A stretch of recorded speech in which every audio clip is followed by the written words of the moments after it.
Hi, today I'm going to tell you about present simple. This is one of present tenses that we have in English. So first I'm gonna start with the usage of this tense.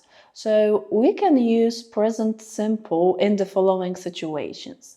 First of all, when we talk about things which are always true, for example, these are proven scientific theories.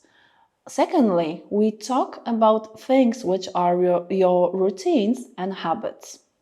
Well, we can talk about your plans, but the plans which are given and you need to adjust your shift plan to these plans. For example, to buses, trams, cinemas, and also some clauses in contracts.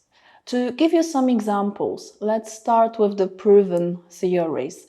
The sun rises in the east. Habits and routines. When I'm tired, I go running. Plans. The bus leaves at 8 a.m.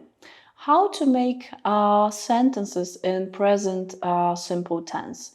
Well, for persons like I, you, we, and they, this is a very simple thing because what you need is your person, so the subject of your sentence, then the verb, and the verb you always use in the basic form. So you don't give any suffixes or any endings. You also don't put any words that are just before it.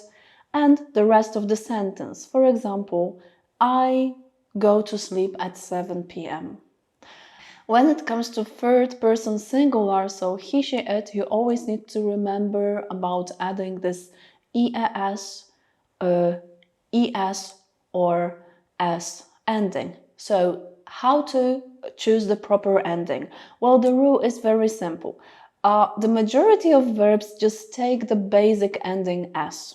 For example, writes, gives, sings, sleeps, and so on.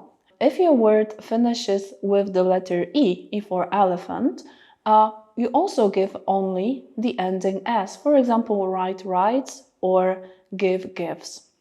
If your word happens to finish with one of these endings, for example, SH like in wash, or CH like in watch, or double S like in dress, or X like in fix, then you need to remember about adding the ending ES. It is very important because, these sounds are very difficult to pronounce and adding just another S would be too hard to say. That's why we need to give another syllable, which we pronounce is instead of S, right? There are two verbs that finish with O for Oscar. This is go and do. And these two verbs also get the ending es. And this is how we get goes and does. If we talk about the verb have, of course it has its own personal form for he, she, it, and this is has. Knowing this, you can make an affirmative sentence. But what happens if you want to make a question and a negative sentence? Well, this is very simple because simple tenses, always need an auxiliary verb. An auxiliary verb is the verb that helps you to make a sentence which is a question or a negative. So for the persons I, you, we, they, you need the auxiliary verb, which is do, and you have to remember that this do is also a regular verb that means an activity, like do exercise, right? So this auxiliary verb is the first thing that you put in your question, then you have the subject, so the person and another verb and the rest of the sentence. For example, do I eat my breakfast every morning, or do you do exercise every morning? When it comes to these special persons, so he, she, it, your auxiliary verb, so the helping verb is does, and you have to remember that each time you happen to use the does, then your main verb returns to its basic form because the endings, to be honest, is included in your auxiliary verb and you don't need it one more time. For example, does she eat breakfast every morning instead of does she eats breakfast every morning, right? The second ending is not necessary. We also need auxiliary verbs to make negative sentences, and this time our auxiliary verbs look like this. We have do not or don't in the shorter form for the persons I, you, we, they. For example, I don't eat breakfast every morning, or I do not eat breakfast every morning. And the auxiliary verb doesn't, so does not in the longer form for our persons he, she, it. For example, she doesn't eat breakfast in the morning, she doesn't do exercise every evening.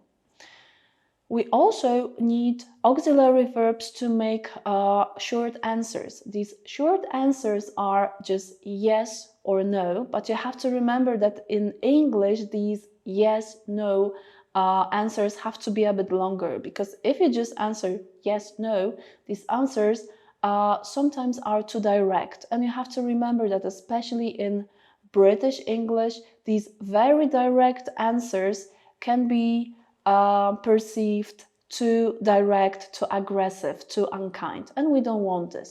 So your short answers for persons I, you, we, they would be yes, I, you, we, they, any of these persons do.